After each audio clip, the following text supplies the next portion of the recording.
Selamat siang semuanya. Perkenalkan, nama saya Maulida Pina Putri dari kelas 11 MIPA 4. Kali ini saya ingin mempresentasikan tentang efek rumah kaca dalam berbagai sektor. Ke sini.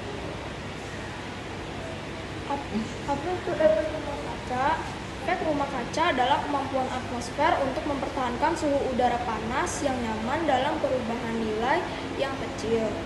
Secara umum, efek rumah kaca diartikan sebagai proses naiknya suhu bumi yang disebabkan perubahan komposisi atmosfer. Lanjut ke proses terjadinya efek rumah kaca, efek gas rumah kaca. Bisa dilihat dari gambarnya, jumlah radiasi matahari kurang lebih mencapai 30% ke atas tanah dan dipantulkan kembali ke angkasa. Setelah kembali ke angkasa, radiasi tersebut akan diserap oleh uap, gas karbon dioksida, nitrogen, oksigen, dan gas-gas lain di atmosfer. Di sisi lain, 70% radiasi matahari lainnya diserap oleh tanah, laut, dan awan. Pada malam hari, tanah dan badan air relatif lebih hangat dibandingkan dengan di udara di atasnya. Energi yang diserap selanjutnya diradiasikan kembali ke atmosfer sebagai radiasi inframerah gelombang panjang atau radiasi energi panas.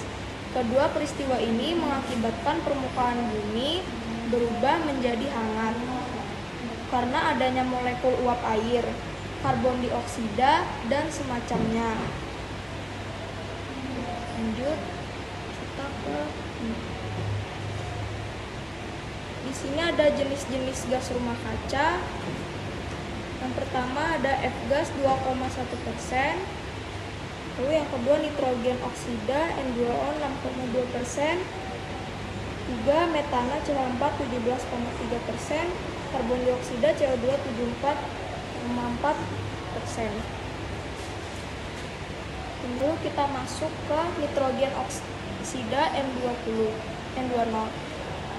Gas N2O mempunyai berbagai fungsi.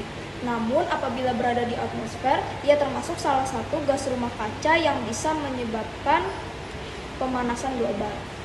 N2O diproduksi secara alamiah dari berbagai sumber biologis di dalam tanah dan air, terutama aktivitas mikroba pada hutan tropis basah. Lalu yang kedua metana CH4. Metana merupakan salah satu komponen gas alam. Namun metana juga merupakan penyebab utama kedua terjadinya pemanasan global setelah CO2. Di Indonesia sendiri, gas CH4 ini dapat menjadi kontributor perubahan iklim global dan regional karena memiliki karakteristik yang berpotensi menyimpan panas lebih kuat daripada CO2, sehingga dapat memperkuat terjadinya pemanasan global. Emisi CH4 sebagian besar berasal dari proses dekomposisi bahan-bahan organik oleh mikroba anaerob. Proses fermentasi pada sistem pencernaan hewan ruminansia, penanganan limbah ternak, pembukaan lahan, dan tambang batu bara. Lalu lanjut ke karbon dioksida CO2. Karbon dioksida adalah suatu unsur yang pada suhu dan tekanan atmosfer berbentuk gas. Gas ini dikenal sebagai salah satu jenis gas rumah kaca dengan konsentrasi tertinggi di atmosfer. Emisi CO2 berasal dari proses pembakaran bahan bakar fosil minyak, gas alam, dan batu bara, maupun proses dekomposisi material organik secara aerob. Proses pembakaran dari bahan bakar yang digunakan tersebut terus melepaskan CO2 dan mengakibatkan kenaikan jumlah konsentrasi karbon di atmosfer. Peningkatan emisi CO2 secara terus-menerus menyebabkan terjadinya fenomena pemanasan global warming. Sebenarnya zat CO2 akan diserap oleh tumbuhan dalam melakukan proses fotosintesis. Akan tetapi karena semakin menipisnya hutan dan lahan hijau sehingga mengakibatkan kadar CO2 di atmosfer tidak terkendali konsentrasinya.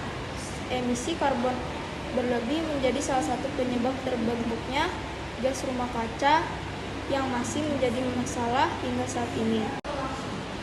Oleh sebab itu, berbagai pihak terus berusaha melakukan upaya dalam menurunkan efek buruk gas rumah kaca bagi keberlangsungan makhluk hidup. Sumber gas rumah kaca ada di ini. Pertama, bangunan 6%, energi lain 10%, transportasi 14%, industri 21%, makanan dan penggunaan lahan 24%, listrik 25%. Sumber gas rumah kaca, perilaku manusia yang konsumtif nyatanya memiliki andil yang cukup besar, yaitu sebesar 60%. Kebutuhan manusia yang besar seperti yang berasal dari listrik dan batu bara membuat bumi ini panas. Dan terakhir, menggunakan listrik yang berlebihan. Lalu pembakaran bahan bakar fosil, limbah padat, serta kegiatan perindustrian N20 dihasilkan secara alami di tanah serta berasal dari sektor pertanian dan perindustrian. Sekian dari presentasi saya. Mohon maaf jika ada materi yang kurang lengkap dan mohon maaf jika ada kesalahan kata. Dan terima kasih.